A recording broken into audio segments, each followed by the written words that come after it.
Testemunhos para a Igreja, volume 7, capítulo 12. O conhecimento dos princípios de saúde.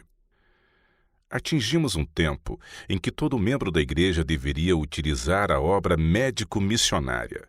O mundo é um hospital repleto de enfermidades, tanto físicas como espirituais.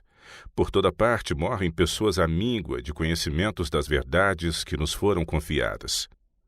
Os membros da Igreja carecem de um despertamento para que possam reconhecer sua responsabilidade de comunicar a outros essas verdades. Os que foram iluminados pela verdade devem ser portadores de luz para o mundo. Esconder nossa luz no tempo atual é cometer um erro terrível. A mensagem para o povo de Deus hoje é: levanta-te, resplandece, porque já vem a tua luz, e a glória do Senhor vai nascendo sobre ti. Isaías 60, verso 1. Por toda parte, vemos os que receberam muita luz e conhecimento, escolhendo deliberadamente o mal em lugar do bem. Não fazendo tentativa alguma para passarem por uma reforma, vão se tornando cada vez piores. Mas o povo de Deus não tem de andar em trevas.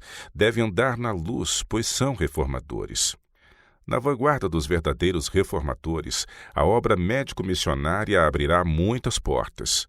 Ninguém precisa esperar até que seja chamado para algum campo longínquo, para então começar a ajudar outros. Onde quer que estivermos, poderemos começar imediatamente. As oportunidades encontram-se ao alcance de todos. Vamos assumir o trabalho pelo qual somos considerados responsáveis, a obra que deve ser feita em nosso lar e vizinhança. Não esperemos que outros nos incitem à ação. No temor de Deus avancemos sem demora, tendo presente nossa responsabilidade individual para com aquele que deu a vida por nós. Vamos agir como se ouvíssemos Cristo nos convidar pessoalmente para fazermos o máximo em seu serviço.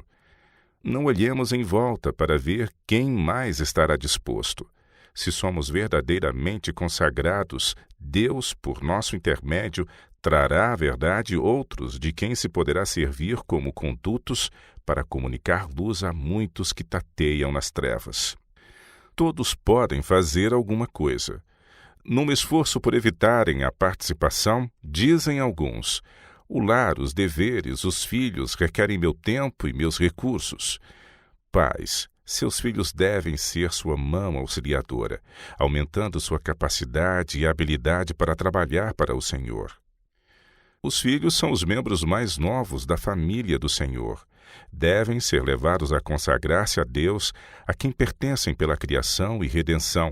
Devem ser ensinados que todas as suas faculdades do corpo, mente e espírito pertencem a Deus. Devem ser instruídos para ajudar em diferentes ramos de serviço abnegado. Não permitamos que nossos filhos sejam empecilhos. Conosco devem os filhos partilhar os encargos, tanto espirituais como físicos. Ajudando outros, aumentarão sua própria felicidade e utilidade. Mostre nosso povo que possui vivo interesse no trabalho médico-missionário. Preparem-se para a utilidade, estudando os livros que nesses ramos foram escritos para nossa instrução. Esses livros merecem muito mais atenção e apreço do que têm recebido. Muito do que é para benefício de todos compreender foi escrito com o fim especial de instruir nos princípios da saúde. Os que estudam e praticam esses princípios serão grandemente abençoados tanto física como espiritualmente. A compreensão da filosofia da saúde será uma salvaguarda contra muitos dos males que estão a aumentar constantemente. Muitos que desejam obter conhecimento em atividades médico-missionárias têm obrigações domésticas que, por vezes, os impedem de unir-se a outros para estudar. Esses poderão, em sua própria casa, aprender muito a respeito da expressa vontade de Deus relativamente a esse tipo de trabalho missionário, aumentando assim sua habilidade para ajudar outros.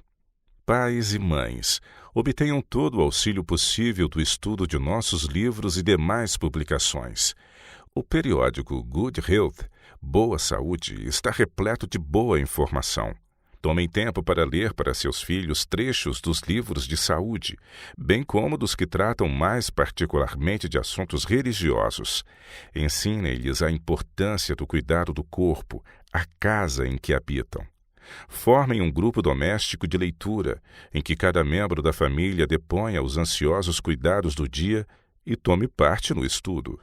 Pais e mães, moços e moças, dediquem-se de coração a essa tarefa e verão se não melhorará muito a igreja do lar. Especialmente os jovens que estavam acostumados a ler romances e literatura barata terão proveito ao tomar parte no estudo doméstico à noite. Moços e moças, leiam a literatura que vai lhes comunicar o verdadeiro conhecimento e ser de auxílio para a família inteira. Digam firmemente: não passarei preciosos momentos na leitura daquilo que de nenhum proveito me será. Então somente me incapacitará para ser prestativo aos outros. Dedicarei meu tempo e pensamentos buscando habilitar-me para o serviço de Deus. Fecharei os olhos para as coisas frívolas e pecaminosas. Meus ouvidos pertencem ao Senhor, e não escutarei o sutil arrazoamento do inimigo. De maneira alguma minha voz se sujeitará a uma vontade que não esteja sob a influência do Espírito de Deus. Meu corpo é o templo do Espírito Santo, e cada faculdade de meu ser será consagrada a atividades dignas. O Senhor designou jovens para serem sua mão auxiliadora. Se em cada igreja eles se consagrassem a Deus, praticassem a abnegação no lar, aliviando a mãe consumida dos cuidados, ela acharia tempo para fazer visitas aos vizinhos e, quando se lhes oferecesse oportunidade, poderiam eles mesmos auxiliar fazendo pequenos serviços de misericórdia e amor. Livros e revistas que tratam de assuntos de saúde e temperança poderiam ser postos em muitos lares. A circulação dessa literatura é questão importante, pois desse modo podem ser transmitidos preciosos conhecimentos relacionados com o tratamento de doenças, conhecimentos que seriam grande bênção para os que não podem pagar consultas médicas. Os pais devem procurar interessar os filhos no estudo da fisiologia. Há entre os jovens bem poucos que têm bons conhecimentos acerca dos mistérios da vida. O estudo do admirável organismo humano, a relação e dependência de suas partes complicadas, é assunto em que muitos pais pouco se interessam. Embora Deus lhes diga: amado, desejo que te vá bem em todas as coisas e que tenhas saúde, assim como bem vai a tua alma. 3 João capítulo 2, não compreendem eles a influência do corpo sobre a mente ou a mente sobre o corpo. Ninharias desnecessárias lhes ocupam a atenção, e então alegam falta de tempo como desculpa para não adquirir os conhecimentos necessários para os habilitar devidamente a instruir os filhos.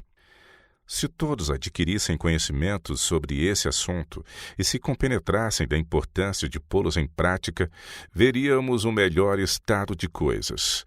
Pais, ensinem seus filhos a raciocinarem da causa para o efeito.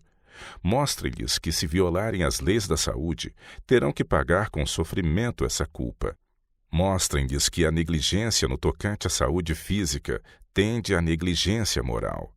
Seus filhos requerem cuidado paciente e fiel.